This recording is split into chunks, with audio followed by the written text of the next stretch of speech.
हाल ही में बिहार में एसआईआर यानी कि स्पेशल इंटेंसिव रिवीजन के खिलाफ सुप्रीम कोर्ट में याचिका दायर हुई, जिसमें कि इस सवाल के अतिरिक्त एक और सवाल चर्चा के केंद्र में आया। वो सवाल था कि मतदान के अधिकार की कानूनी स्थिति क्या होनी चाहिए। यह सवाल अक्सर परीक्षा में भी आपको परेशान करता है कि मत देने का अधिकार या मतदान का अधिकार, इसकी प्रकृति क्या है। अब आप जानते हैं कि भारत में लोकतंत्र की आधारशिला एक स्वतंत्र और निष्पक्ष चुनाव पर आधारित होती है और प्रत्येक नागरिक का मतदान का अधिकार लोकतंत्र में उसकी भागीदारी का प्रमुख साधन होता है। तो ऐसे में इसकी प्रकृति क्या है, वर्तमान में भारत में उसकी स्थिति क्या है और समय समय पर न्यायालय में इसको लेकर क्या कहा गया है, इन सभी सवालों के जवाब आज के एपिसोड में आपको मिलने वाले हैं। तो नमस्कार, मेरा नाम है अमिताभ और दृष्टि आईएएस की आज की इस वीडियो में इसी विषय पर हम बात करेंगे। कई बार सवाल उठता है कि मत देने का अधिकार किस प्रकार का अधिकार है, क्या यह मूल अधिकार के अंतर्गत आता है, क्या यह वैधानिक है, क्या यह संवैधानिक है। तो इन सभी स्थिति को समझने की कोशिश करेंगे और यह भी जानेंगे कि वास्तव में ये जो अधिकार होते हैं, इन सभी अधिकारों की श्रेणी क्या होती है। चर्चा में आने की वजह फिलहाल क्या है, तो चर्चा में आने की वजह यही है कि बिहार में एसआईआर के खिलाफ याचिका दायर होती है सुप्रीम कोर्ट में और वहीं पर इस बात की चर्चा फिर से शुरू हो जाती है। इस बात को समझने के लिए सबसे पहले इस चीज को समझना जरूरी है कि जो हमको हमारे संविधान में या हमारे कानून के माध्यम से जो अधिकारों की श्रेणी मिली है वो कितने तरह की होती है। मुख्य तौर पर अगर बात किया जाए तो हमको जो अधिकार मिलते हैं वो भारत में अधिकारों की जो श्रेणियां हैं वो मुख्य तौर पर 3 है। कौन कौन सी श्रेणियां हैं? तो पहली श्रेणी अगर अधिकारों की बात करें तो प्राकृतिक अधिकार होता है यानी कि नेचुरल राइट्स होते हैं, दूसरा होता है कॉन्स्टिट्यूशनल राइट यानी कि संवैधानिक अधिकार और तीसरा होता है स्टैट्यूटरी राइट्स यानी कि वैधानिक या कानूनी अधिकार। अब इन अधिकारों के बारे में आप सुनते हैं लेकिन अक्सर थोड़ा बहुत इनको लेकर आपके मन में भी दुविधा रहती होगी, लेकिन वो दुविधा आज दूर होने वाली है। क्यों? देखिए, सबसे पहले प्राकृतिक अधिकार की बात कर लें, नेचुरल राइट्स की बात कर लें तो नाम और शब्द से ही स्पष्ट है कि प्राकृतिक मतलब नेचुरल तरीके से जो राइट्स आपको मिलते हैं, यानी कि आपके जन्म लेने की वजह से जो कानून, इसमें किसी भी तरह का ऐसा नहीं है कि कानून इन्वॉल्व है, सीधे सीधे ये अधिकार आपके जन्म लेने की वजह से स्वाभाविक रूप से आपको प्राप्त होता है, नेचुरल तरीके से प्राप्त होता है। और हम ये कह सकते हैं कि जैसे आपने जीवन का आपको जो अधिकार मिला है, स्वतंत्रता का अधिकार मिला है, ये व्यक्तिगत तौर पर आपको भले ही मूल अधिकार के अंतर्गत इसकी व्याख्या की जाती है लेकिन ये अपरिवर्तनीय है, ये स्वाभाविक अधिकार है, नेचुरल अधिकार है, इसलिए प्राकृतिक अधिकार के अंतर्गत इसको रखा गया है। अब ये इस तरह के जो अधिकार हैं ये सीधे लागू नहीं होते हैं, लेकिन जो कोर्ट होती है, जो अदालत होती है, वो इनको मौलिक अधिकारों के माध्यम से व्याख्यायित कर सकती है, इसको एक्सप्लेन कर सकती है। दूसरा जो अधिकार होता है संवैधानिक अधिकार होता है यानी कि कॉन्स्टिट्यूशनल राइट्स होते हैं। अब संविधान में ये शामिल होते हैं, नाम से ही स्पष्ट है कि संवैधानिक अधिकार, लेकिन संविधान में जो भाग 3 है उसका पार्ट 3 है जिसके अंतर्गत मूल अधिकार है, उससे बाहर होने के बाद यानी कि पार्ट 3 के अंतर्गत ये नहीं होंगे, भाग 3 के अंतर्गत जो नहीं होंगे और संविधान के अंदर होंगे उसको संवैधानिक अधिकार कहा जाता है। जैसे उदाहरण के तौर पर अगर आप देख सकते हैं, जैसे संपत्ति का अधिकार। संपत्ति का अधिकार क्या है? भाग 3 में नहीं है लेकिन वो संविधान के अंतर्गत है, तो उसको हम क्या कहेंगे कि वो कैसा अधिकार है? तो कॉन्स्टिट्यूशनल राइट है। अब देखिए, इसमें जो है संपत्ति के अधिकार की अगर बात करेंगे, इसके अलावा जैसे व्यापार की स्वतंत्रता है, यह भी हो सकता है। अब कर लगाने से पहले विधिक प्रावधान भी हो सकता है।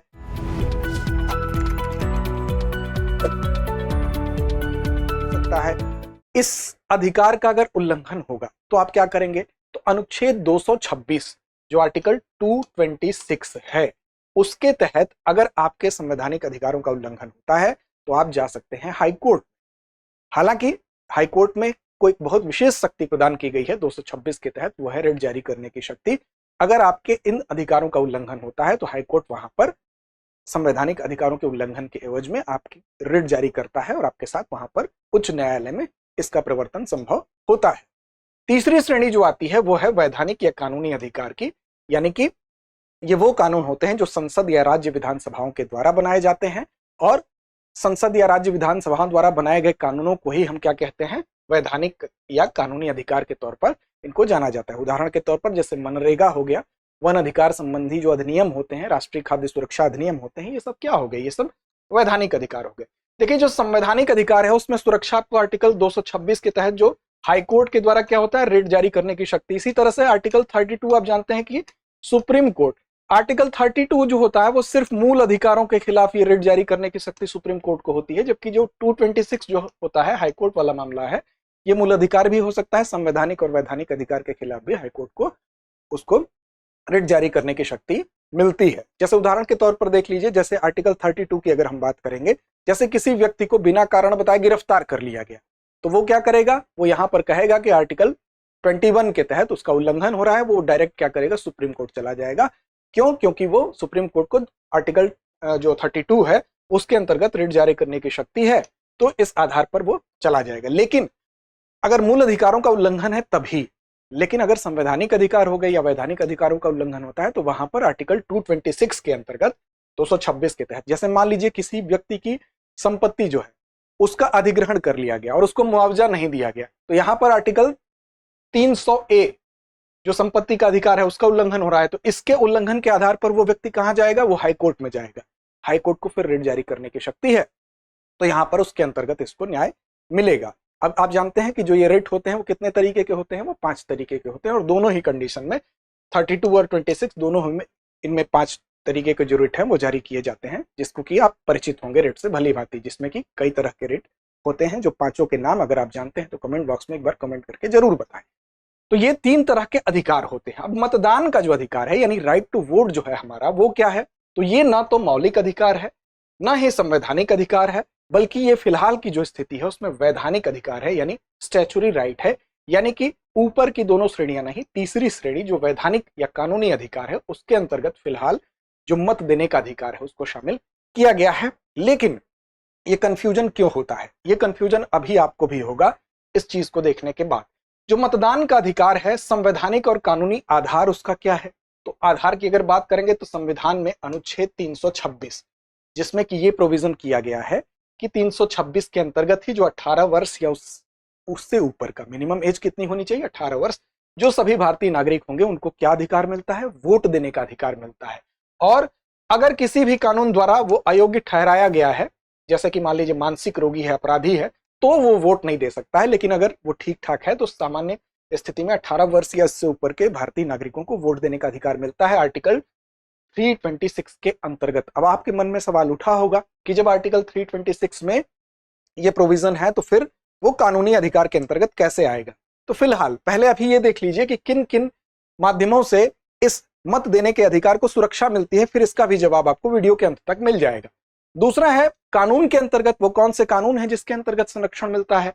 तो देखिए, जब भारत आजाद हुआ तो 2 तरह के कानून बनाए गए ताकि जो भारत में निर्वाचन कानून के अंतर्गत हो, निर्वाचन की व्यवस्था ठीक तरीके से हो। तो जन प्रतिनिधित्व अधिनियम 1950 बना और जन प्रतिनिधित्व अधिनियम 1951 बना, ताकि जो निर्वाचन की प्रक्रिया है उसको व्यवस्थित ढंग से, पारदर्शी ढंग से इसको संचालित किया जा सके, ताकि प्रत्येक नागरिक का जो मतदान है, मत देने का अधिकार है, लोकतंत्र में उसकी भागीदारी है, उसके प्रमुख साधन को ठीक तरीके से संपन्न कराया जा सके। तो यहाँ पर 2 कानून की बात करेंगे तो जन प्रतिनिधित्व अधिनियम 1950 और जन प्रतिनिधित्व अधिनियम 1951, यहाँ पर कानूनन ये व्यवस्था की गई है जो कि मत देने के अधिकार को सुरक्षित करते हैं। अब इनमें क्या है, तो जन प्रतिनिधित्व अधिनियम 1950 को देखिए, इसमें धारा 16 है। धारा 16 में क्या कहा गया है कि कोई भी विदेशी नागरिक जो कि सिटीजन नहीं है उसको वोटर लिस्ट में नहीं जोड़ा जा सकता। इसकी धारा 19 कहती है कि कोई भी व्यक्ति जिसकी उम्र 18 वर्ष है वो सामान्य निवासी होना चाहिए। ऐसा नहीं है कि वो असामान्य तरीके से यहाँ पर किसी भी तरह से आके रह रहा है तो वो वोट नहीं दे सकता है। जन प्रतिनिधित्व अधिनियम 1951 की धारा 62 क्या कहती है, ये कहती है कि मतदान सूची में जिसका नाम दर्ज है वो वोट डाल सकते हैं, जो व्यक्ति जेल में है या कानून द्वारा अयोग्य घोषित है वो वोट नहीं डाल सकते हैं। तो फिलहाल कानून ये है जिसके अंतर्गत मत देने का अधिकार जो है वो सुरक्षित होता है। अब इस पर जो कंफ्यूजन आपके मन में है उस बात को और क्लियर करने के लिए, अभी तक इस बात को लेकर कि मत देने के अधिकार की प्रकृति क्या होनी चाहिए, यहां पर कोर्ट में भी अलग अलग निर्णय समय समय पर दिए गए। एक बार इसको अगर आप देख लेंगे तो आपके मन की कंफ्यूजन सारी दूर हो जाएगी। देखिए, मत देने का अधिकार मौलिक या संवैधानिक अधिकार नहीं है। फिलहाल इसकी स्थिति क्या है, तो ये वैधानिक अधिकार है यानी कि स्टैच्यूटरी राइट है। फिलहाल की कंडीशन यही है, लेकिन इसके लिए आपको कोर्ट के विभिन्न डिसीजन को देखना जरूरी है। जैसे सबसे पहले 1952 की बात करें, जो कि केस है आपका NP पोन्नुस्वामी बनाम निर्वाचन आयोग। इस केस में सुप्रीम कोर्ट ने क्या कहा था, सुप्रीम कोर्ट ने कहा था कि जो वोट देने का अधिकार है केवल कानून से दिया गया है, यानी कि कानून के माध्यम से ही वोट देने का अधिकार मिला है, इसलिए इसको साफ तौर पर वैधानिक अधिकार बताया गया था 1952 में। फिर आप देखेंगे ज्योति बसु बनाम देवी घोषाल 1982 का मामला है। इसमें कहा गया यह अधिकार ना तो मौलिक है और ना ही सामान्य कानून से प्राप्त है, इसलिए केवल वैधानिक अधिकार है। इसको वैधानिक अधिकार यहां भी माना गया, 1982 में भी माना गया। फिर आगे बढ़ते हैं, पीयूसीएल केस 2003 में जस्टिस पीवी रेड्डी ने कहा था कि संवैधानिक अधिकार हो सकता है, यानी कि 2003 में एक संभावना बताई गई जस्टिस पीवी रेड्डी के द्वारा कि ये कॉन्स्टिट्यूशनल राइट हो सकता है, मे बी कॉन्स्टिट्यूशनल राइट। उसके बाद कुलदीप नैयर केस 2006 में था। यहां पर संविधान पीठ ने फिर साफ साफ कहा कि यह केवल वैधानिक अधिकार है, संवैधानिक अधिकार होने का कोई सवाल नहीं उठता है। लेकिन 2015 तक आते आते एक केस राजबाला का जो केस था, इसमें कोर्ट ने कहा कि यह यानी कि वोट देने का अधिकार कॉन्स्टिट्यूशनल राइट है, यानी कि संवैधानिक अधिकार है। अब यहां से मामला पूरा पलट गया और ये पूरी तरह से इसको कोर्ट ने क्या बता दिया, संवैधानिक अधिकार बता दिया। फिर से एक मामला 2023 में आया। 2023 में अनूप बर्नवाल केस था और अनूप बर्नवाल केस में जो निर्णय आया, इस निर्णय में बहुमत का निर्णय जो था, कुछ लोग इसके सपोर्ट में जाहिर तौर पर नहीं रहे होंगे, लेकिन बहुमत का निर्णय यही था कि यह एक वैधानिक अधिकार है, न कि मौलिक या संवैधानिक अधिकार, और वर्तमान में यही स्थिति बनी हुई है। लेकिन बहुमत के अलावा एक अल्पमत भी था और उस अल्पमत का तर्क क्या था, इस तर्क को देखना भी जरूरी है और उस तर्क पर आज भी यह बहस जारी है। लेकिन फिलहाल की स्थिति आप याद रखिएगा कि वर्तमान में मतदान का अधिकार केवल एक वैधानिक अधिकार है जो कि संसद द्वारा बनाए गए कानूनों पर आधारित है। देखिए, अगला है संभावित बदलाव।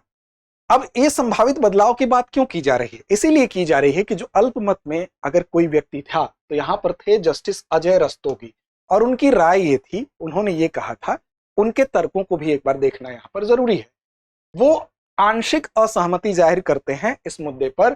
किस केस में? तो वो अनूप बर्नवाल बनाम भारत सरकार केस, जो 2023 का यहां पर लेटेस्ट केस है, जिसके अंतर्गत फिलहाल की कंडीशन मतदान का अधिकार एक वैधानिक अधिकार है, यह बताया गया है। इससे जस्टिस अजय रस्तोगी क्या है? आंशिक रूप से असहमत है। क्यों असहमत है? तो वो कहते हैं कि जो मतदान करना है वो अभिव्यक्ति का एक रूप है, यानी कि कोई भी व्यक्ति जब वोट डालता है तो केवल वोट डालना एक प्रोसेस नहीं होता है, एक प्रक्रिया नहीं होती है, बल्कि एक नागरिक के विचार वहां पर दिखाई देते हैं कि वो नागरिक सोचता क्या है, साथ साथ उसकी पसंद क्या है, उसके राजनीतिक रूप से जो उसके थॉट्स हैं उसकी एक अभिव्यक्ति होती है, कि एक्सप्रेशन ऑफ पॉलिटिकल चॉइस का ये मामला होता है। तो यहां पर यह कहा जा रहा है कि मत देना एक अभिव्यक्ति का रूप है, एक्सप्रेशन ऑफ चॉइस है, और अभिव्यक्ति का रूप होने की वजह से ही यहां कहा गया है कि जो संविधान का अनुच्छेद 19(1)(a) है, उससे कहीं ना कहीं, जिसके अंतर्गत अभिव्यक्ति की स्वतंत्रता आती है, मतदान जो है उसको ये कवर करता है। तो इसका संबंध जो है सीधे तौर पर यहां पर इन्होंने कहा है कि चूंकि ये एक्सप्रेशन ऑफ चॉइस है, इसलिए इसका संबंध अनुच्छेद 19(1)(a) से है, जो कि अभिव्यक्ति की स्वतंत्रता से संबंधित है। दूसरी बात ये कही गई कि जो अनुच्छेद 19(1)(a) है, अभिव्यक्ति की स्वतंत्रता से इसका कनेक्शन तो है ही, साथ ही साथ भारत में निष्पक्ष और स्वतंत्र चुनाव की जो व्यवस्था है, यानी कि फ्री एंड फेयर इलेक्शन जो है, वो संविधान की मूल संरचना यानी कि बेसिक स्ट्रक्चर का हिस्सा है, कि भारत में जो चुनाव होगा वो कैसा होगा। लोकतंत्र की चूंकि आधारशिला है स्वतंत्र और निष्पक्ष चुनाव, तो ये बेसिक स्ट्रक्चर से जुड़ा मामला है, और लोकतंत्र की आधारशिला निष्पक्ष चुनाव है। और चुनाव कैसे संपन्न होगा? तो प्रत्येक नागरिक का जो मतदान है उसी से चुनाव संपन्न होगा, और मतदान इस तरह से हम देखें तो लोकतंत्र की रीढ़ हो गई, बिना मतदान के चुनाव कैसे संपन्न होगा। तो यहां पर यह कहा जा रहा है कि फ्री एंड फेयर इलेक्शन जो है संविधान की मूल संरचना का हिस्सा है, और इलेक्शन का मूल आधार क्या है? तो मत देना है। तो इस हिसाब से बेसिक स्ट्रक्चर का पार्ट इसको यहां पर इन्होंने बताया था। साथ ही साथ यह भी कहा कि भले ही यह अधिकार कानून से बना है, लेकिन इसकी जड़ें संविधान के अनुच्छेद 326 में हैं। ये बात इन्होंने कही। क्योंकि जड़ें कैसे हैं? आप देखें कि 326 में ही ये कहा गया है कि जो व्यक्ति 18 वर्ष से ऊपर का है, जो भारतीय नागरिक है, उसको क्या है? वोट डालने का अधिकार है, विशेष परिस्थितियों को छोड़ के, जिसमें कि वो उसकी मानसिक स्थिति वगैरह ठीक नहीं है। तो यहां पर यह कहा गया है कि यह अधिकार भले ही कानून से बना है, लेकिन इसकी जड़ें आप देखें संविधान के अनुच्छेद 326 में है, जहां पर यह कहा गया है कि 18 वर्ष से ऊपर का जो व्यक्ति होगा उसको वोट डालने का अधिकार है। तो इन्होंने इन सारे तर्कों के आधार पर यह बात देखा, इस बात को महसूस किया कि जो अभिव्यक्ति की स्वतंत्रता हो गई, या लोकतंत्र की जड़ों से इसका संबंध हो गया, या मूल संरचना से प्रत्यक्ष तौर पर इसका संबंध हो गया, उसके तहत देखते हुए यहां पर इन्होंने कहा कि इसको संवैधानिक अधिकार होना चाहिए, कॉन्स्टिट्यूशनल राइट होना चाहिए, न कि यहां पर इसको सिर्फ एक वैधानिक अधिकार के अंतर्गत रखना चाहिए। तो अभी एक संभावित बदलाव की उम्मीद की जा सकती है। ये एक अंतिम निर्णय नहीं है, हो सकता है आगे कुछ और आपको देखने को मिले, लेकिन फिलहाल आप ये याद रखिएगा अभी तक की जो स्थिति है वो क्या स्थिति है। तो 2023 में अनूप बर्नवाल केस के बाद की स्थिति यही है कि फिलहाल मत देने का अधिकार एक वैधानिक अधिकार जरूर है। हालांकि जस्टिस अजय रस्तोगी की जो दलीलें हैं उसके आधार पर यह कहा जा सकता है, उनके जो सुझाव हैं उसके आधार पर यह कहा जा सकता है कि भविष्य में हमको बदलाव देखने को मिल सकते हैं। आगे बढ़ेंगे उससे पहले आपके लिए एक सूचना है, दृष्टि मेंटरशिप प्रोग्राम फाउंडेशन बैच 2026 के लिए जिसकी शुरुआत हो रही 21 जुलाई 2025 से। ये हिंदी और इंग्लिश दोनों मीडियम में है, ऑफलाइन ऑनलाइन दोनों मोड में है, और इसमें 10 महीने की एक समग्र तैयारी का पैकेज है जहां पर आपको यूपीएससी की परीक्षा के लिए पूरी तरह से समर्पित ये बैच है और 1-to-1 एक्सपर्ट मेंटरशिप मूल्यांकन के साथ 40 plus high speed quality test यहां मिलेगा। और इसके लिए विस्तार से आप जानकारी चाहते हैं तो 87501 पर आप कॉल कर सकते हैं और विस्तार से जानकारी ले सकते हैं। आगे बढ़ेंगे और अंत में हमारी परिपाटी अभ्यास प्रश्न की है और इस अभ्यास प्रश्न को छोड़ते हैं आपके जिम्मे, और आपसे है जवाब की अपेक्षा। भारतीय संविधान का कौन सा अनुच्छेद वयस्क मताधिकार प्रदान करता है? अनुच्छेद 14, 21, 326 या 370?